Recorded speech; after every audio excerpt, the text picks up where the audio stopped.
నేడు బీఆర్ఎస్లోకి ఆర్ఎస్పీ కేసీఆర్ సమక్షంలో joining. Twitter ద్వారా ప్రవీణ్ కుమార్ స్పష్టీకరణ.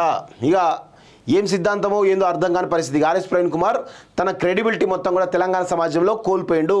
ఆయనకు ఒక మంచి గౌరవం ఉంటుంది. సరే ఓడినా గెలిచినా ఆయన ఒక సిద్ధాంతపరంగా బహుజనవాదిగా ఆయనకు ఒక మంచి పేరు ఉండేది. కానీ ప్రస్తుతం ఆయన బీఆర్ఎస్లోకి చేరడంతో ఆయన ఇప్పటికి కూడా నేను కాంశీరామ్ సిద్ధాంతంతో పనిచేస్తా, నేను అంబేద్కర్ సిద్ధాంతం పనిచేస్తా అని మళ్ళీ దొరల కాడికి పోయిండు. ఇక్కడ విషయం ఏంటంటే ఆయన పోవడంలో తప్పేం లేదు, వ్యక్తిగతంగా ఆయన ఇష్టం. కానీ ఎప్పుడైతే ఈ సిద్ధాంతాల బేస్ మీద నిర్మితమైనటువంటి పార్టీలో సిద్ధాంతపరమైనటువంటి ఆ ఆలోచనలతో ఉన్న వాళ్ళు పార్టీలు మారినప్పుడు వాళ్ళ క్రెడిబిలిటీ మొత్తం కూడా పోతుంది.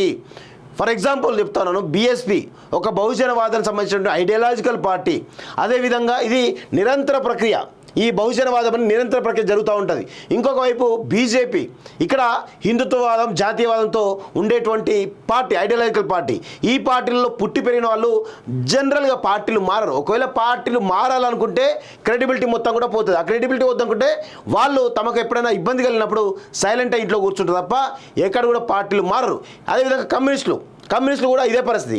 ఈ కమ్యూనిస్టులు కానీ, బహుజన సిద్ధాంతం ఉన్నటువంటి ఐడియాలజికల్ పార్టీలు కానీ, హిందుత్వం ఉన్నటువంటి ఐడియాలజికల్ పార్టీ కానీ, ఈ పార్టీలో ఉన్న వాళ్ళు ఎప్పుడు కూడా పార్టీలు మారరు. పార్టీలు మారిన వాళ్ళు కాలగర్భంలో ఈరోజు ప్రజలతోటి చీత్కారాలు తిన్న వాళ్ళే తప్ప ఎవరూ లేరు. అదే బీఆర్ఎస్ తీసుకోండి, బీఆర్ఎస్ కాంగ్రెస్ తీసుకోండి.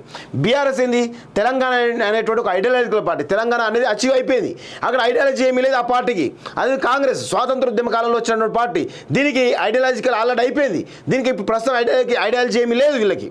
సో ఈ రెండు పార్టీలలో తీసుకున్నట్లయితే ఇలాంటి పార్టీలు ఏవైతే ఇలాంటి చాలా పార్టీలు ఉంటాయి ఈ దేశంలో. ఈ పార్టీలలో జంపింగ్ చిపాలు ఉంటారు. బీఆర్ఎస్ నుంచి కాంగ్రెస్కు, కాంగ్రెస్ బీఆర్ఎస్కు, ఈ పార్టీ నుంచి ఇంకో పార్టీకి అలా వెళ్తూ ఉంటారు. వాళ్ళకి వెళ్ళిన నాయకులకి ఇక్కడ కూడా క్రెడిబిలిటీ అనేది ఉండదనే విషయం తెలుసుకొని వాళ్ళ పైన ప్రజలు పట్టించుకోరు, పెద్ద వాళ్ళపైన స్పందన ఉండదు. కానీ ఐడియాలజికల్ బేస్ ఉన్నటువంటి అందులో పుట్టి పెరిగినటువంటి సిద్ధాంతపరంగా ఉన్నటువంటి వ్యక్తులు పార్టీ మారితే కనుక కాలగర్భంలో ఈరోజు నాశనం కాక తప్పదు. ఎట్ ది సేమ్ టైం ఈరోజు ప్రజల నుంచి తీవ్రమైన వ్యతిరేకత తప్పదు. దానిలో ముఖ్యుడు ఆర్ఎస్ ప్రవీణ్ కుమార్ అని చెప్పేసి నేనైతే చెప్పగలను. ఒకవేళ పొత్తు వద్దన్నది మాయావతి, ఎందుకు రాజకీయాలు చేయకపోతే చచ్చిపోతారా? పోయి గమన కూసో, నీ సారస్ ఏది ఉందో దాన్ని నడిపించుకో, అయిపోతుంది.